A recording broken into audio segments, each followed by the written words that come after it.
Hello there, lovely people. It's Alex from Nintendo Life here, and well, yeah, yesterday, that old Super Mario Maker 2 update. Yep, well, announced yesterday.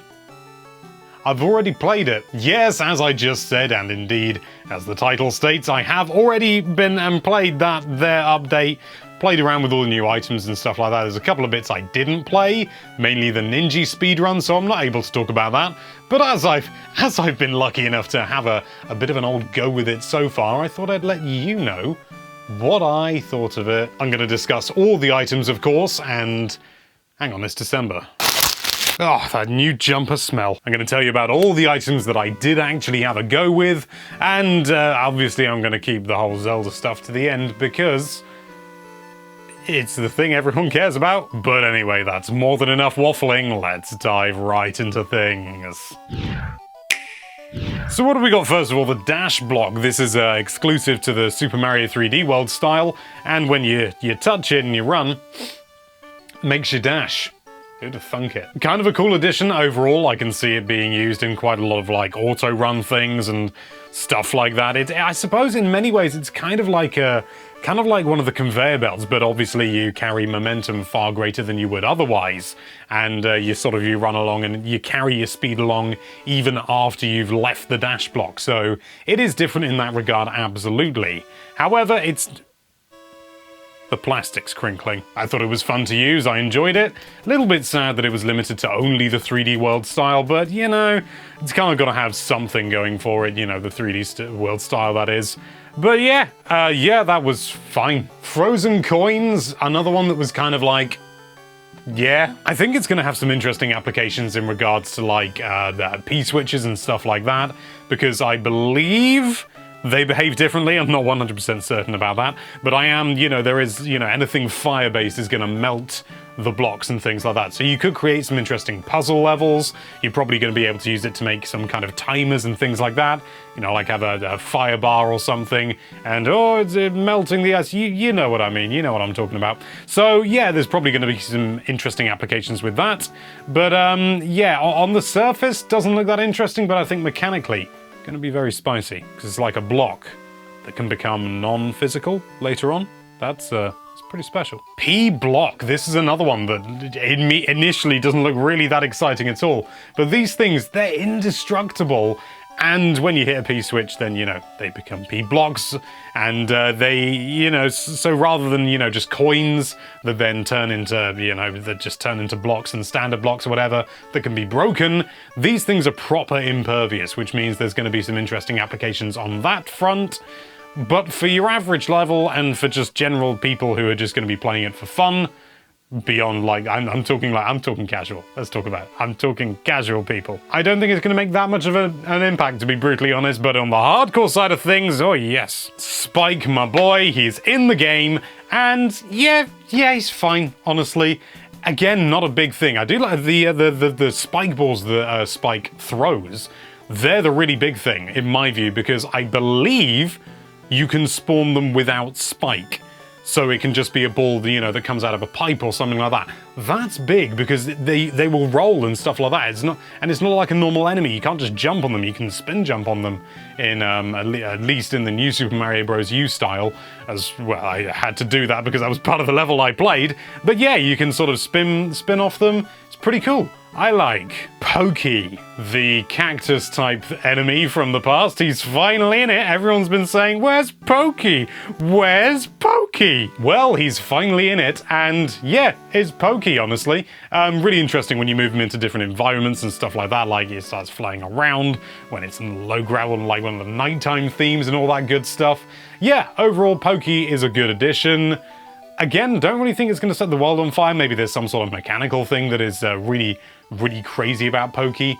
But yeah, it's not a bad thing, it's kind of like a Yoshi wall. You need a Yoshi to get through. Or, well, actually, I suppose you could just kind of like run through it if you had a mushroom. Don't put any mushrooms in the game then.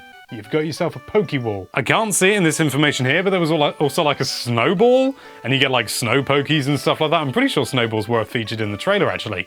And yeah, it's basically, Spike can throw snowballs, presumably only in the ice theme, or the snow theme, whatever you want to call it. they're very different because they don't do you any damage at all and they only push you around. That's a really interesting thing, a movable object that doesn't actually damage you. That's really interesting.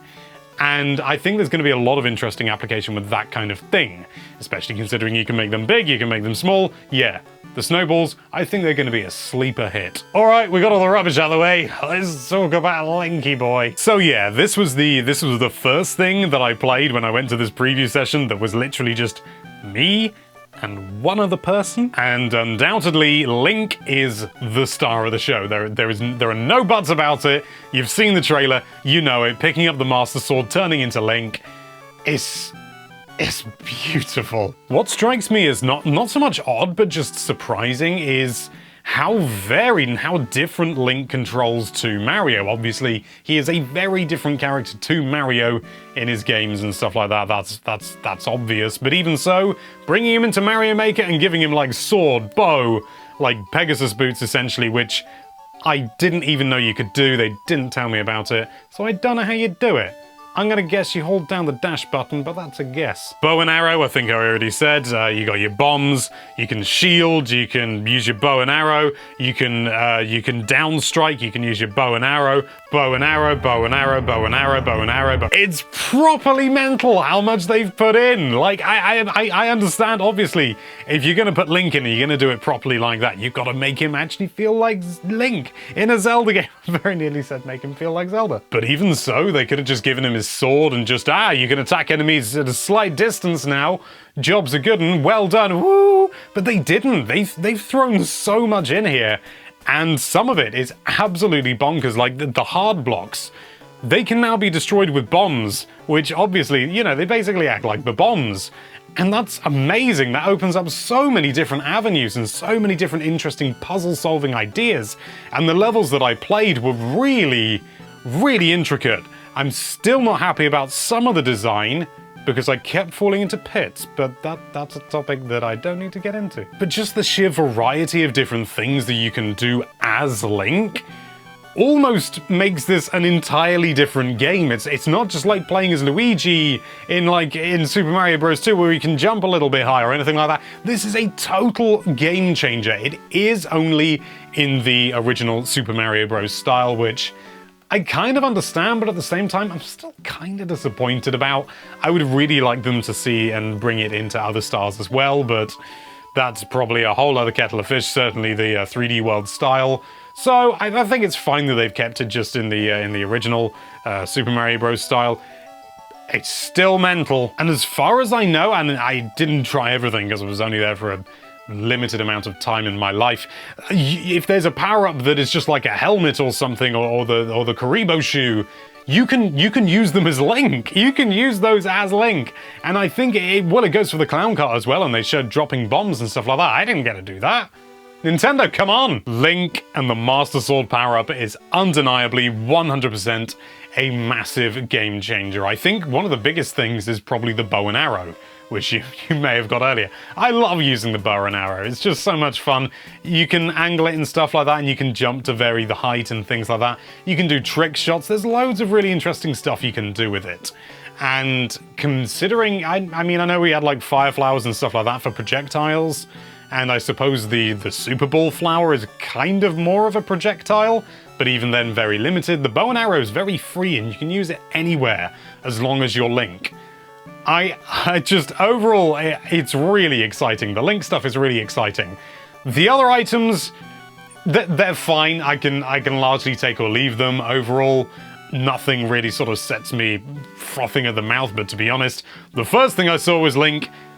Unsurprisingly, that took the cake for me, and no doubt has taken the cake for most other people watching the trailer and stuff like that. I just kind of feel like there wasn't that much added. And I think part of the problem is Link is so substantial, it outshines everything else they've added, which is kind of a shame. I almost feel like they should have split it into two.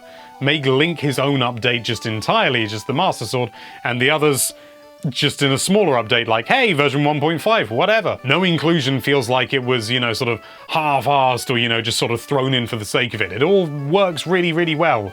Maybe there's some glitches, I don't know. Obviously, I I'm not Psychro. And of course, it's free. I really should keep my expectations in check because this is a free update, Alex. Stop expecting the world. And overall, yeah, I do think it's a really good update. I really enjoyed my time with it, and I hope you enjoy your time with it as well. But let's be honest, Pokey can go to hell, it's all about Link. Thank you so much for watching. If you like this video, then why don't you fire a bow and arrow at that subscribe button? And be sure to check out NintendoLife.com for all sorts of lovely Nintendo-related content. Thank you again for watching, bye-bye.